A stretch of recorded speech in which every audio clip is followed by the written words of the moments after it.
Hello everyone, all my dear students. Today results are out and congratulations everybody those who have participated in their exams.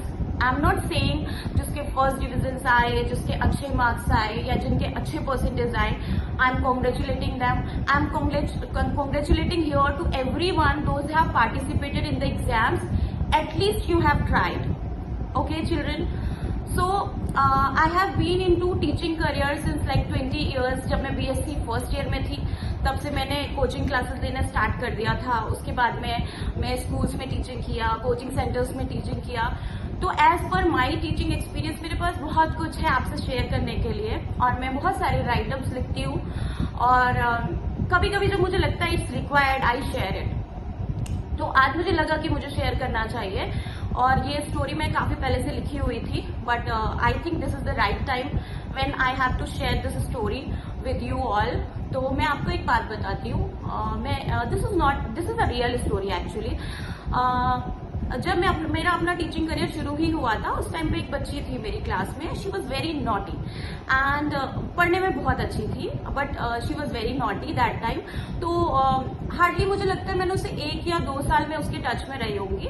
After that obviously as a teacher मेरे career में बहुत सारे बच्चे आते हैं जाते हैं और ऐसे नहीं कि मेरी उनसे कोई बॉन्डिंग नहीं है. अभी भी मेरे बहुत सारे स्टूडेंट्स हैं जिनको शायद मैंने 1 या 2 साल के लिए ही पढ़ाया हो बट उनसे मेरा बहुत अच्छा मतलब बॉन्ड है. If they need any help they call me and हम लोग आपस में बात करते हैं. उनको मैं कोशिश करती हूँ कि उन्हें किसी न किसी तरीके से मोटिवेट करूँ as a teacher and as being a responsible teacher I feel so. Okay.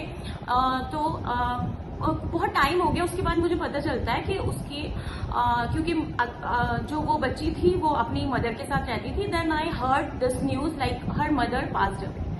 So I call that girl and जब भी मुझे अगर किसी भी बच्चे के बारे में कुछ ऐसा पता चलता है कि मतलब कुछ भी ऐसा कुछ न्यूज कहीं से सुनाई देती है तो I try to reach towards them personally.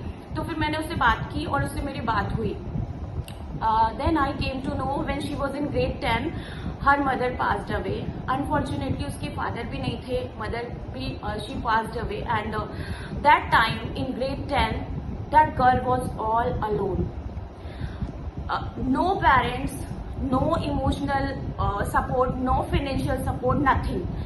So I am talking about a girl. आप समझ सकते हैं मैं एक हार्डली 14 साल की बच्ची की बात कर रही हूँ जिसके पास में ना तो पेरेंटल सपोर्ट था ना फाइनेंशियल सपोर्ट था.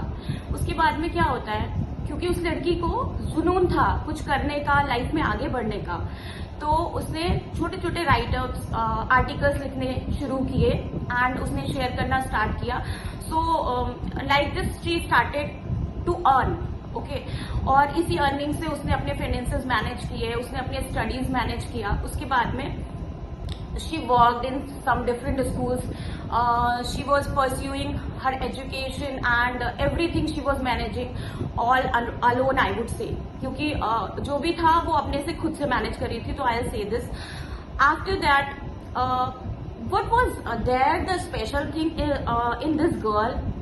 माई पर्सनल ऑब्जर्वेशन, आप अपने आपके अलग मत हो सकते हैं but my personal observation is क्या होता है इस कंडीशन में जब एक बच्चे के साथ ऐसा हो जाता है तो उसके पास सिर्फ 2 ही ऑप्शन होते हैं. या तो फिर वो सब कुछ छोड़ छाड़ के बैठ जाता, डिप्रेशन में चला जाता और दूसरा था कि वो कुछ भी कोई भी गलत कदम उठा सकता था. Right. But she has never opted this. Okay. And now I would से आई am talking about a girl. ये स्टोरी है, बहुत सारे बच्चे मेरे अगर सुनेंगे तो वो जानते होंगे. Now I am talking about a very well known counsellor, psychologist, mental health educator, author, podcaster, TEDx speaker and I would say proudly founder of the Minds Matter, Agrita Shukla. I was teaching her in grade 5 and Agrita ने अपनी life में इतना कुछ achieve किया.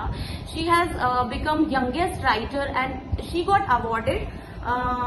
आई would see कौन सी book के लिए उसे ये प्राइज मिला था, एक बार मैं देख लेती हूँ. I think she told me this because then once I called her and I asked her. So the boat of love. Yes, एक उसकी बुक है बोट ऑफ लव जिसके लिए उसे 16 इयर्स की एज में द यंगेस्ट राइटर का award मिला and she has been called twice on TEDx talk, जो एक बहुत वेरी वेल नोन प्लेटफॉर्म है।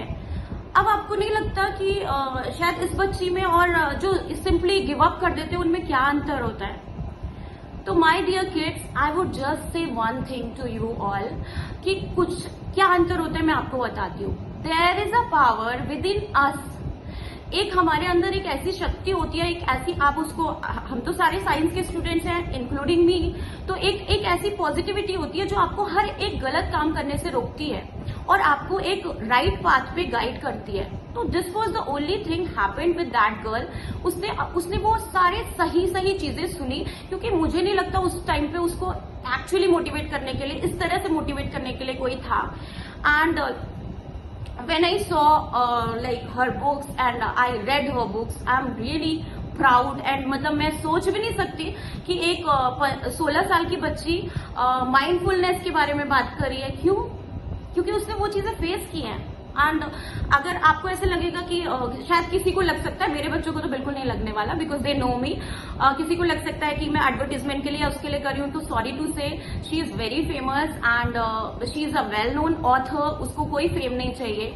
और रही बात मेरी, तो मुझे कोई ये नहीं है कि आप मेरे वीडियो शेयर करो या ये करो, ये ऐसा कुछ भी मेरा कंसर्न नहीं है। बस मुझे ये पता है कि जितने मेरे बच्चे हैं, जो मेरे स्टूडेंट्स हैं, उनको मैं मेरे बच्चे ही बोलती हूँ, तो वो जब ये चीजें सुनेंगे तो उनको मोटिवेशन जरूर मिलेगी। And my special request to each of the parent, जो हम आजकल के टाइम पे ये सिंपल वर्ड बोलते हैं ना कि हमारे बच्चों में पेशेंस नहीं है, तो सॉरी टू से, जितने बच्चों को मैं पढ़ाती हूँ, मुझे एक चीज फील होती है, हमारे बच्चों को समझने वाला कोई नहीं है। Okay, may be you will find me wrong at this place, पर आप डिस्कस करिए। मेरी सारे टीचर्स और सारे पेरेंट्स से यही रिक्वेस्ट है, प्लीज अपने बच्चों को समझिए। और जो आप सिंपली, हम लोग ये बोलते हैं ना, ये जो जेनजीज हैं बहुत लाइक वायलेंट हैं एंड बहुत इम्पेशेंट है, no, not at all. No, they are not impatient, they are not violent. मैं उनको डील करती हूँ। How can you say if I can deal, you can also deal?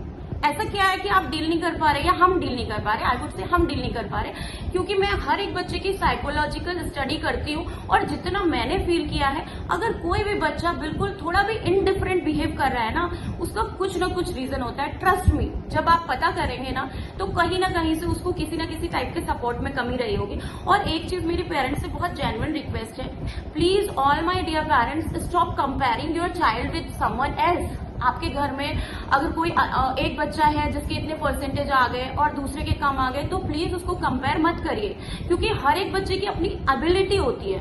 ठीक है, कोई स्पोर्ट्स में अच्छा होता है, कोई पढ़ने में अच्छा होता है, कोई मैथ्स में अच्छा है, कोई इंग्लिश में अच्छा है, तो ये डिपेंड्स। कोई भी बच्चा ऐसा नहीं होता कि वो सारी चीजों में डम होता है, लेकिन हमारा जो ये इंडियन माइंडसेट है ना, हमारा एक ये होता है कि पढ़ाई में कम मार्क्स आ गए तो बच्चा अच्छा नहीं है। नो, सॉरी, ऐसा कुछ नहीं है। बहुत बड़ी बड़ी पोस्ट पे बहुत बड़े बड़े ऑर्गेनाइजेशन जो लोग रन कर रहे हैं, they are really not that brilliant. कुछ लोगों के तो स्कोर्स भी इतने कम है कि आपको उनकी सक्सेस स्टोरीज बहुत जल्दी मैं आपके साथ शेयर करूंगी। तो प्लीज अपने बच्चे को एक तो कंपेयर करना बंद करिए और अपने बच्चों को इम्पेशेंट कहना बंद करिए, क्योंकि these Gen Zs, Gen alpha, Gen beta, upcoming generation are far better and far knowledgeable than us. हम लोगों से ज्यादा नॉलेज है इनके पास। ये मैं अपने बच्चों से बहुत कुछ सीखती हूँ और मैं कभी नहीं कहती मैं टीचर हूँ। मैं अपने बच्चों की, मैं को लर्नर हूँ। मैं उनसे सीखती हूँ और वो मुझसे सीखते हैं। तो दिस इज द डिफरेंस। मैं हमेशा अपने बच्चों के साथ एक ऐसा बॉन्ड शेयर करती हूँ कि आप मुझे सिखाओ, मैं आपको सिखा रही हूँ, क्योंकि ऐसा कुछ भी नहीं है जो गूगल पे नहीं है इस टाइम पे। गूगल के अलावा एआई ने सब कुछ इतना इजी कर दिया है, उनको हर क्वेश्चन का आंसर पता होता है। We as a teachers, our responsibility is just to guide them, just to motivate them, and उनका हमें, अगर जैसे मैं मैथ्स टीचर हूँ तो मैं बस उनका इंटरेस्ट क्रिएट कर सकती हूँ मैथ्स के लिए। और आपको क्या लगता है, अगर मुझे क्वेश्चन नहीं आता तो बच्चे को तो मुझसे पहले आ जाएगा। एआई है ना, वो सर्च करके तुरंत दे देंगे आपको। तो प्रॉब्लम बच्चों में नहीं है, सॉरी, प्रॉब्लम हम टीचर्स में और हम पेरेंट्स में है। प्लीज अपने बच्चों को सुने, समझे। और वाकई में हमारे बच्चे इमोशनली बहुत अकेले हैं। शायद उनकी काउंसलिंग के लिए कोई प्रॉपर काउंसलर नहीं है, या I don't know the reason, but वाकई में बच्चे जो बातें उनको शेयर करनी चाहिए वो कर ही नहीं पाते। और वो आज की जनरेशन, आज का जो टाइम है ना, उस टाइम पे बच्चे हमारे बहुत लोनली हैं। Please take care of them. Thank you so much, and again all the best for your good future. Okay, so bye. Thank you everyone.